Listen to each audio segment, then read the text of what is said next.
অনেকে আমাদেরকে বলে যে তোমরা কথা বলো, তোমাদেরকে কিন্তু খেয়ে ফেলবো। খেয়ে ফেললে কি হবে? হয়তো জেলে নিলে ইমরান খানের মতন অবস্থা হবে। আর যদি আপনারা আমাদেরকে মেরে ফেলেন, তাহলে শহীদ উসমান হাদি ভাইয়ের ইনসাফের পথ তো আমাদের আছে।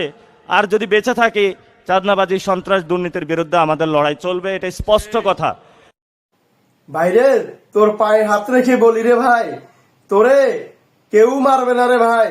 তোরে দিয়ে একটা গেম খেলতেছে জামাত শিবির। তোরে জামাত শিবিররা শেষ করে দিবে। তোর শত্রু কিন্তু তোর ঘরে রে ভাই। তুই মনে করস বিএনপি তোরে কিছু করবে? আরে বিএনপি কিছু করলে মির্জা আব্বাসের মতন ব্যক্তি, নেতা কর্মীরাই তোকে অনেক কিছু করে ফেলতো। তারা বুঝতে পারছে ষড়যন্ত্রটা। তুই কেন বুঝোস না? তোর শত্রু তোর কাছে কাছে, তুই বুঝোস না? তোরে দিয়ে একটা গেম খেলতেছে। তুই বাড়ির লোভে, ক্ষমতার লোভে, টাকার লোভে তুই অন্ধ হইয়া আবল তাবল বলস। এগুলা তোরে বলাইতেছে রে ভাই। তুই বুঝিস, একটু বুঝিস। আল্লাহ তোর মনে যেন একটু রহমত দেয়, তোরে যেন আল্লাহ একটু বুঝার তৌফিক দেয়। তোরে দিয়া এই কথাগুলা করতেছে। তোর মতন ধনচারে বিএনপি মাইরে হাত নষ্ট করবে না রে ভাই। কিন্তু বিশ্বাস কর, তোরে দিয়া ঢাকা শহরে একটা কলকাঠি লাগতেছে এই জামাত শিবির। একটু সুযোগ পাইলে জামাত শিবির তোরে মেরে কিন্তু বিএনপির উপরে দায় চাপাই দিবে। এই জনগণকে বুঝাবে বিএনপি তোকে মেরে ফেলছে। বাইরে তুই একটু সতর্ক হ। বাইরে তুই একটু বুঝতে শিখ। আমার অনুরোধ তোর প্রতি, তুই একটু বুঝ, একটু জান। এ তোরে দিয়া দাবা খেলতেছে।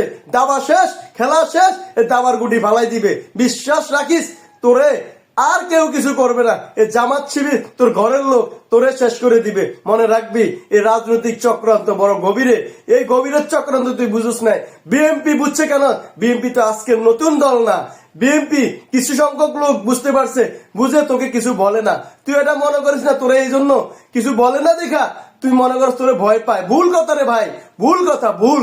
তুই একটু সতর্ক হ, একটু বুঝতে শিখ। তুই বিবেকের ভিতর নে, তোর ব্রেনটা একটু চাপ দে। তোরে নিয়ে এগুলো কেন খেলতেছে? তোর গাড়ি তোরে কেন দিল? তোর বাড়ি ভাড়া কেন দেয়? তোর পকেট খরচা কেন দেয়? এটা তুই একটু বুঝতে শিখ রে ভাই। আমার তোর কাছে অনুরোধ থাকলো রে ভাই, একটু বুঝ। এই বিএনপি কে চক্রান্ত করবে তোকে মেরে। একটু বুঝ, একটু বুঝ। তোর মনে একটু যেন দয়া হয়, আল্লাহ এর মনে একটু দয়া করে দেন। এর একটু বুঝতে শিখান। এর মতন মানুষকে যদি বিএনপি মারতো, তাহলে আরো আগে বহুত কিছু হয়ে যেত। বিশ্বাস কর, তোর শত্রু বিএনপি না, তোর শত্রু বিএনপি না। তোর শত্রু তোর ঘরের এই তোকে জোটের। তোর শত্রু এই জামাত শিবির।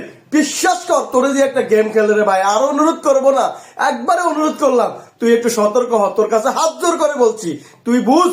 তোরে দিয়ে একটা ঢাকা সিটির ভিতরে একটা গেম খেলা পরিকল্পনা হাতে নিয়েছে রে ভাই। ভাইরে ভাই, একটু বুঝ। তোর একটু দয়া যেন হয়, তোরে যেন আল্লাহ একটু বুঝার তৌফিক দেয়।